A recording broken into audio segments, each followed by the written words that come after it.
Ça, c'est Moscou, en janvier 2021. Des milliers de manifestants dans la rue, prêts à montrer leur désaccord avec le pouvoir en place. Et je sais pas vous, mais moi je pensais ce genre de scène impossible. Parce que pour moi la Russie, c'est un pays où la contestation et la liberté d'expression sont impossibles, parce qu'immédiatement réprimées. Pourquoi est-ce que le 17 janvier 2021, les moscovites n'avaient pas peur ? D'aussi loin que je me souvienne, la Russie n'a toujours connu que Poutine comme président à la tête de la Russie, et pour cause. Le gars est là depuis longtemps. En même temps, il risque pas grand chose. Les médias sont contrôlés, la liberté d'expression est toute relative, et les opposants politiques n'ont même pas le temps de se présenter aux élections qu'ils ont déjà été éliminés par les services secrets les plus terrifiants du monde. Il y a un gars qui a su résister aux pressions et se bâtir une réputation pour devenir la plus grosse menace que le gouvernement Poutine ait jamais connue, et ce mec c'est Alexei Navalny. Vous en avez forcément entendu parler quelque part, mais son histoire est tellement dingue et romanesque que je me sens pris d'un devoir citoyen de vous la raconter.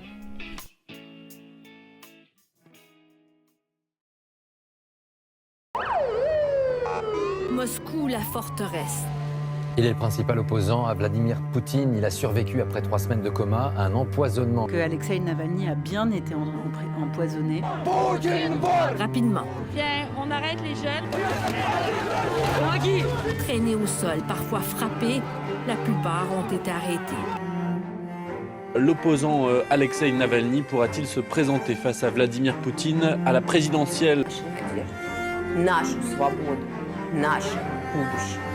Уничтожить и свести на нет лучшее доказательство того, что Россия может быть другой. Что мы сильные, что мы отважные, что мы верим и отчаянно боремся. И хотим жить по-другому.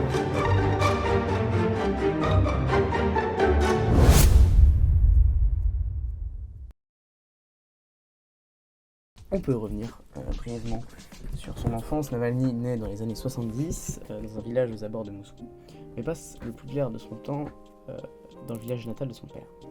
Ça aurait pu être une enfance paisible si ce village se situait pas à 50 km de Tchernobyl.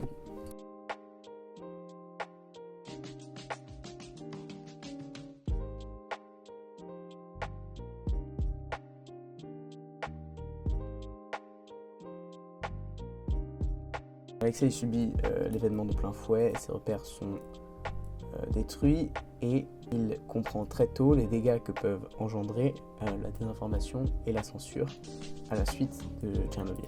Par la suite, il fait les meilleures écoles, se voit diplômé de l'université de Yale et finit avocat d'affaires. Mais c'est la suite qui nous intéresse. Comment un avocat d'à peine 30 ans a réussi à faire trembler une des plus grandes puissances mondiales ? Alexei a un problème avec la corruption.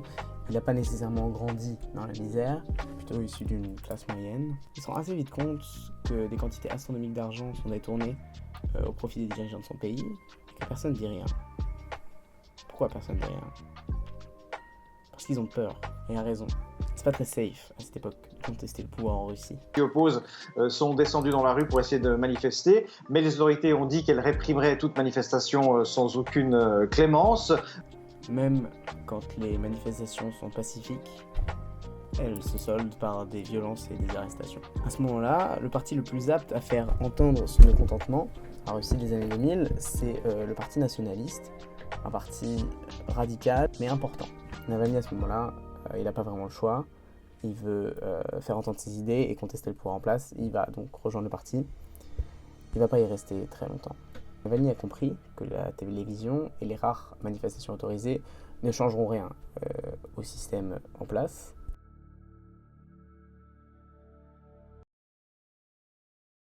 Et les buts définis par le commandant en chef des armées, pour ce qui est du cours de l'opération militaire spéciale, ont été formulés de façon on ne peut plus claire. Dénazification, démilitarisation. Mais il y a un nouvel outil qui commence à faire pas mal de bruit à ce moment-là, c'est Internet. Internet, il n'y a pas de barrière, il n'y a pas de régulation. On va censurer ma vidéo, en 10 minutes je recrée un compte et je la réupload. En 2011, sur la base de ce nouvel outil, il va créer une fondation, la fondation anticorruption, un peu à la Cache Investigation en France. spécialisé dans les affaires de corruption. Ils vont tous y passer. Le Premier ministre, le procureur général, le directeur de la garde générale. À ce moment-là, tous les hommes importants russes baignent de près ou de loin dans une affaire de corruption. C'est beaucoup trop puissant comme outil. Navalny devient un média, mais surtout un média qui parle aux gens, en particulier à la jeune génération. En tant que jeune russe connecté, c'est bien plus intéressant de voir comment la villa secrète de ton président a été construite, plutôt que de voir les journalistes de la chaîne nationale faire l'apologie du régime en place. T'ajoutes à ça le fait que le mec soit charismatique, bien entouré et plus proche de sa communauté que Gabriel Attal et ses 12 birils par jour, putain j'en peux plus, et t'obtiens une nouvelle menace pour le Kremlin. Pour l'instant, Navalny a une grande gueule, il est surveillé de près, mais aucune action à proprement parler est envisagée pour stopper son ascension. Mais il y a un moment, un point de bascule qui va tout renverser. Et ce moment, c'est les élections municipales moscovites de 2013. Tous s'attendent à ce que le maire sortant de Moscou arrive en tête des élections municipales ce dimanche dans la capitale russe. Face à ce candidat téléguidé par le Kremlin, grand favori de l'élection, Alexeï Navalny tente de changer la donne. Le principal opposant au pouvoir est crédité de 18% d'intention de vote. Nous allons affronter une campagne électorale difficile, a-t-il prévenu. Nos adversaires ne peuvent plus s'appuyer sur les tribunaux. Nous sommes une force énorme. Le pouvoir est ici. Nous sommes le pouvoir.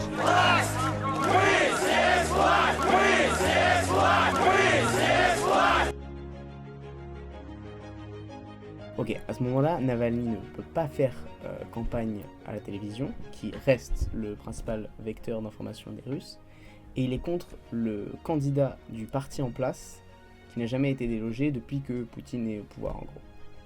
Et pourtant, 27% officiellement, ça veut dire potentiellement 90 officieusement, et tout le monde s'accorde à le dire, même les présentateurs télé à ce moment-là, c'est une entrée fracassante pour Navalny en politique. Il va tout casser. Et il va pas s'arrêter là. Et juste après les élections, Navalny va tenir un discours qui restera mémorable, plein milieu de Moscou, où il va insulter le président. Insulter de crapaud. On sait comment mettre en route notre machine politique. Nous sommes un rouleau compresseur qui va écraser le parti du pouvoir. Il dit, là, derrière cette muraille, il y a un crapaud. Eh bien, je ferai tout mon possible pour que la température devienne telle qu'il tombe. Non seulement il gagne, mais il insulte le président. À partir de là, la vie de Navalny va devenir beaucoup plus difficile. Il se présentera aux élections présidentielles en 2017. Il pourra même pas finir sa campagne. Comment faire quand tu as face à toi le système judiciaire entier de tout un pays? Il est condamné pour un truc bidon, détournement de fonds, et se retire de la course à la présidence. Et à votre avis, comment il va réagir? Les signes sont très clairs. Il s'est mis le gouvernement à dos, a fait son petit coup d'éclat, mais il est arrivé au bout de ce qui était tolérable pour un citoyen russe lambda. Navalny n'a pas peur. Navalny n'a pas peur, c'est son credo. Depuis le début, il le répète, il n'a pas peur. Donc au lieu de se ranger bien tranquillement, il va appeler la population moscovite à manifester, à sortir dans la rue contre cette censure politique évidente.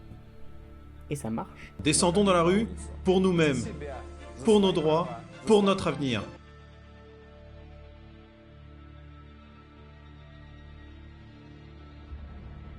Là, ça devient beaucoup trop risqué pour le pouvoir de le laisser en vie. Il avait déjà été victime d'une attaque dans sa campagne, notamment au Zelenka, un liquide vert corrosif pour la peau, censé l'humilier. Bon là, il faut viser plus loin, il faut le faire taire. Et si je vous dis assassinat et Russie, vous me répondez? Le poison, c'est très pratique, c'est très efficace, ça laisse pas de traces. Vous avez juste à corrompre le médecin qui fait l'autopsie et hop, votre gêneur politique est disparu. Mais Navalny, le principal opposant à Vladimir Poutine, est entre la vie et la mort. Hospitalisé à Omsk, l'homme de 44 ans est plongé dans le coma. Ses proches parlent d'un empoisonnement et désignent le Kremlin comme seul responsable. Certainement à ce moment-là, vous avez entendu parler de Navalny, ça avait fait beaucoup de bruit. Un opposant politique qui survit à un empoisonnement, c'est très épique, comme situation presque irréelle. Ses ambitions politiques sont tellement tenaces que même le poison n'arrive pas à en venir à bout. Ça fait un bon titre. Après l'empoisonnement en 2020, à la demande de sa compagne, il est transféré en Allemagne pour se rétablir. Après un long coma où il passe de longues semaines entre la vie et la mort, il parvient à se rétablir, mais c'est pas fini. Le mec est tellement fou qu'après avoir échappé à la mort, il va pas stopper sa carrière en politique, il va mener l'enquête sur son assassinat pour annoncer son retour en Russie et en politique. Le mec comprend pas le concept de l'intimidation, je pense. Et il y a une vidéo postée dans un article de Libération qui m'a donné envie de faire cette vidéo. Picture. If they would kill me, it changed nothing. Because there are other people who are ready to stand on my place. Of course, they understand that it's not about me. It's about people who are trying to represent. Navalny n'est pas juste déterminé. Il a compris que le combat qu'il menait lui coûterait probablement la vie, de milliers de ses sympathisants, mais que pour faire bouger le système de son pays, c'était le seul moyen. Avec un autre journaliste, il arrive à piéger un autre agent du FSB, qui n'avait pas oublié d'être con. Sur cette séquence, vous allez voir, c'est terrifiant, en se faisant passer pour un haut gradé. Oui, Artem, bonjour. Constantine? Bonjour. Constantine Borisovitch? Oui, c'est moi. Je dois juste écrire un rapport rassemblant les témoignages des membres de ton équipe. Que s'est-il passé? Pourquoi l'opération à Tomsk a échoué? Oh, le voyage a été raccourci. Si l'avion avait atterri à l'heure prévue, tout aurait été différent. Quelle était la procédure? Que deviez-vous faire? Je dois faire un rapport. Nous lui avons appliqué le produit. Et pendant que le président réfute les accusations de tentative d'assassinat en conférence de presse,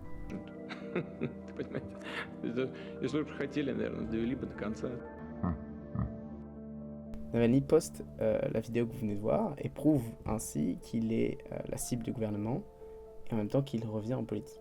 Vu qu'il a énormément de visibilité, quasiment toute la population russe va voir la vidéo. Son retour devient très risqué pour le gouvernement. C'est aussi très risqué pour Navalny.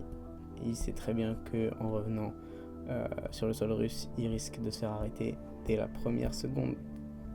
Et ça va pas manquer. Dès que Navalny pose un pied à l'aéroport de Moscou, il est arrêté officiellement pour violation de son contrôle judiciaire et il est jeté en prison. Amnesty International, la Cour européenne des droits de l'homme et de nombreux chefs d'État vont demander sa libération à ce moment-là. Ça va pas marcher. La justice trouvera d'autres chefs d'accusation contre Navalny et il sera transféré dans une prison du cercle polaire où il entamera une grève de la faim de 3 semaines et finira par décéder.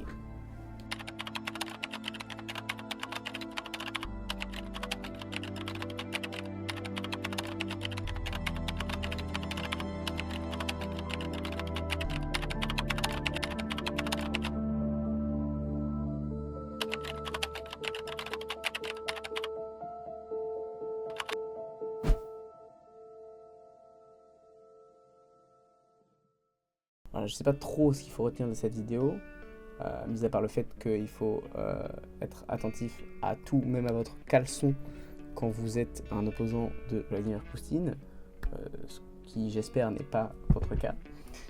Mais plus sérieusement, ça montre que c'est possible de faire bouger un gouvernement anti-réformiste avec un peu de volonté et une bonne communication. Voilà, mon discours est forcément un peu naïf, mais j'avoue avoir été vachement impressionné par le parcours de cet homme qui, même arrêté et seul, face à un système entier, continue de plaider pour la justice, le progrès et la fin de la corruption dans son pays. Voilà, mon récit évidemment n'est pas complet. J'ai essayé de vous condenser ça le plus possible. J'espère avoir réussi à le faire en moins de 10 minutes. Je sais pas, j'ai pas encore monté.